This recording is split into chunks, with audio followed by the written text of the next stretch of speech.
Alors rebonjour à tous, on se retrouve dans la partie 2 maintenant, enfin dans la vidéo numéro 2 du TD2. Donc on va passer à la question 4 rapidement. Donc on va calculer les résidus et vérifier la propriété selon laquelle la moyenne des résidus est nulle. Donc pour ce faire, donc on va calculer le, le résidu. Donc je vous rappelle la formule du résidu, c'est la différence entre la valeur observée et la valeur estimée. Donc pour les années 92 et 2000, donc le résidu c'est rien d'autre que la différence entre la valeur observée de la consommation moins la valeur estimée. Donc valeur estimée que l'on a calculée dans la question 3. CF la vidéo juste avant. Donc on calcule le résidu qui est égal à moins 33,905. Le résidu pour l'année 2000 est égal à moins 132,805. Et au final, si on calcule le résidu, donc si on calcule le résidu pour toutes les dates, vous verrez que lorsqu'on somme, il est égal à 0. Donc je vais vous envoyer, je vous aurai envoyé, excusez-moi, un Excel où je vous ai montré que la moyenne des résidus est bien nulle. Mais je vais vous le montrer de manière plus formelle, que la moyenne des résidus est nulle. Donc on va partir sur la définition du résidu. Donc le résidu c'est CT moins C chapeau T. D'accord? Donc C chapeau T, c'est alpha chapeau bêta plus bêta chapeau RT. Donc on remplace, ensuite on va développer la somme. On a la somme de t égale 1 jusqu'à grand T de CT, moins la somme de t égale 1 jusqu'à grand T alpha chapeau, moins la somme de t égale 1 jusqu'à grand T bêta chapeau RT. Et donc on a la somme de t égale 1 jusqu'à grand T de chapeau T, donc c'est t fois 1 sur T CT, moins la somme de t égale 1 jusqu'à grand T alpha chapeau, moins t fois 1 sur t bêta chapeau RT. Donc la question que vous posez c'est pourquoi on multiplie par t fois 1 sur t.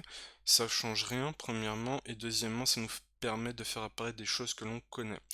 Par exemple 1 sur t somme des CT, on sait que c'est C bar, et on aura 1 sur t somme des RT, on sait que c'est R bar. Donc in fine on obtient, ici on a C bar, donc on a TC bar. Ensuite on somme de t égale 1 jusqu'à grand T alpha chapeau. Donc cela veut dire que l'on fait alpha chapeau plus alpha chapeau plus alpha chapeau plus alpha chapeau t fois. Donc lorsqu'on va mettre en facteur alpha chapeau, on aura t alpha chapeau. Ensuite, on aura t fois bêta chapeau R bar, car on a 1 sur t, la somme de t égale 1 jusqu'à grand T de RT. Alors, alpha chapeau, on connaît son expression, c'est C bar moins bêta chapeau R bar. Donc on remplace son expression, donc c'est TC bar moins TC bar, moins T bêta chapeau R bar, moins T bêta chapeau R bar. Donc on développe tout et on montre que c'est égal à 0. Pourquoi? Car TC bar moins TC bar ça donne 0. Et on a ici T bêta chapeau R bar moins T bêta chapeau R bar, ce qui donne 0. Donc, nous venons de démontrer formellement la propriété selon laquelle la moyenne des résidus est nulle. Donc cette propriété, on va l'appeler propriété 1. Et on va dire qu'en moyenne, le modèle est correctement estimé car la moyenne du résidu est nulle. Donc on va passer au calcul de la variance de l'estimateur de l'erreur. Donc dans un modèle économétrique, l'erreur elle est inobservée. Donc on ne peut pas calculer directement sa variance, donc on va se baser sur une estimation de la variance en utilisant la formule suivante. La variance du terme d'erreur, c'est la somme des carrés des résidus, donc ce que vous voyez ici, divisé par t moins k moins 1. Donc t c'est le nombre d'observations et petit k c'est le nombre de variables explicatives. Donc on calcule la somme des carrés des résidus qui est égale à 165 169 divisé par 8, ce qui nous donne 20 646. Donc on a k égale 1, car on est dans un modèle de régression linéaire simple, donc on a 10 moins 1 moins 1. Donc ensuite, dernière question, avant-dernière question de cette vidéo. Nous allons dans cette question écrire et vérifier l'équation d'analyse de la variance. En fait, l'équation d'analyse de la variance nous permet d'avoir une première idée sur le pouvoir explicatif de notre modèle. Mais on va voir qu'il y a un indicateur un peu plus adéquat qui se base en fait sur l'équation d'analyse de la variance. Donc on a le résidu qui est égal à la... Donc excusez-moi, pour écrire l'équation d'analyse de la variance, on se base sur le résidu qui est égal à la différence entre la valeur observée et la valeur estimée de l'endogène. Et on écrit l'endogène qui est égal à la valeur estimée plus le résidu. Donc on a variance de CT, c'est variance de C chapeauté plus variance de ET. Donc la variance de CT, c'est variance de C chapeauté plus la variance de ET plus 2 cov de C chapeauté ET. Pourquoi? En fait, si vous vous souvenez de vos cours de proba, la variance de x plus y est égale à la variance de x plus la variance de y plus 2 fois la covariance de xy. Donc, on va partir de cette expression-là pour écrire l'équation d'analyse de la variance. En fait, on peut montrer que la covariance entre C chapeauté et ET est égale à 0. Donc, in fine, la variance de CT, ça va être égal à la variance de C chapeauté plus la variance de ET. Donc, cette propriété-là, on la note propriété 2. Propriété 3, c'est la propriété selon laquelle la moyenne de l'endogène est égale à la moyenne de l'estimé.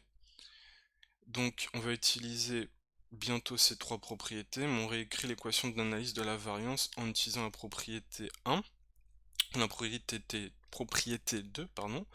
Donc on a la variance de CT, donc normalement c'est 1 sur T, la somme de T égale 1 jusqu'à grand T, CT moins C bar au carré. Donc là on va tout multiplier par T, comme ça on va faire apparaître des sommes de carrés. Donc là on a la somme des carrés totaux, là on a la somme des carrés expliquée, là on a la somme des carrés résiduels. Donc pourquoi somme des carrés expliquée? Parce que c'est C chapeauté moins C chapeau bar, et la somme des carrés résiduels, parce que vous voyez que c'est l'écart du résidu par rapport à sa moyenne. Donc, lorsque l'on veut utiliser les propriétés 1, 2 et 3, on aura donc CT moins C bar au carré. C chapeauté moins C bar, pourquoi? Parce qu'on peut montrer que C bar est égal à C chapeau bar. Donc on remplace par C bar, ensuite on a E bar. E bar, on a montré dans la question précédente qu'il est égal à 0. Donc la moyenne du résidu est nulle. Donc il nous reste la somme des carrés des résidus. Au total, l'équation d'analyse de la variance s'écrit de deux manières différentes. On dit que la somme des carrés totaux est égale à la somme des carrés expliqués plus la somme des carrés résiduels. Autrement dit, SCT égale SCE plus SCA. Ou on dit aussi que la variance totale, donc c'est-à-dire la variance de l'endogène, est égale à la variance expliquée, cette chose-là, plus la variance résiduelle, donc la variance que le modèle ne parvient pas à expliquer. Et donc on peut vérifier l'équation d'analyse de la variance, comme cela. Donc maintenant, en se basant sur l'équation d'analyse de la variance, on peut réussir à avoir un indicateur qui est très intéressant parce qu'il est inclus entre 0 et 1, compris entre 0 et 1. Donc c'est le coefficient de détermination. Donc, en fait, le coefficient de détermination est un indicateur de la qualité d'une régression linéaire. Donc il va nous indiquer la part de la variance de la variable expliquée que le modèle parvient à expliquer. Donc, autrement dit, plus il va être proche de 1, plus la part de la variance de l'endogène expliquée par le modèle est forte, et plus le modèle aura un pouvoir explicatif important. Donc on va noter R carré, le coefficient de détermination du modèle.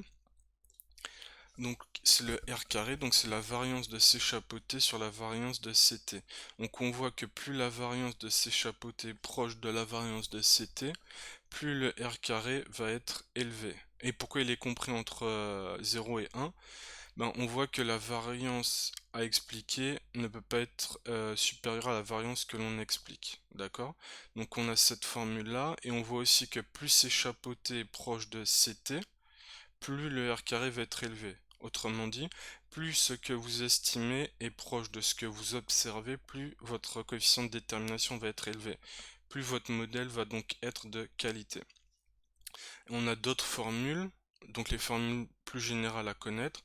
On dit que le R carré c'est la variance expliquée sur la variance totale, ou que c'est 1 moins la somme des carrés des résidus sur la somme des carrés totaux, ou que c'est la somme des carrés expliquée sur la somme des carrés totaux, ou que le R carré c'est 1 moins la somme des carrés totaux moins la somme des carrés expliqués sur la somme des carrés totaux. Vous pouvez montrer que toutes les formules que je vous ai données sont équivalentes. Il faut juste mettre au même dénominateur, il y a quelques simplifications qui vont s'opérer. Donc on va appliquer la formule pour le coefficient de détermination. Donc le coefficient de détermination, c'est 1 moins la somme des carrés des résidus sur la somme des carrés totaux. Donc la somme des carrés des résidus, on la sort de l'équation d'analyse de la variance, c'est-à-dire ici, que l'on divise par la somme des carrés totaux, d'accord, que l'on sort d'ici, dans l'équation d'analyse de la variance.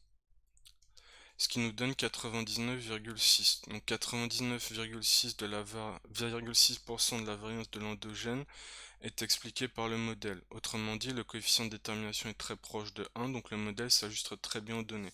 Donc là, on est en présence d'un modèle qui a un très fort pouvoir explicatif, étant donné que le coefficient de détermination est très proche de 1. Je vous remercie pour votre attention et je vous retrouve dans la vidéo 3 qui va conclure le TD2.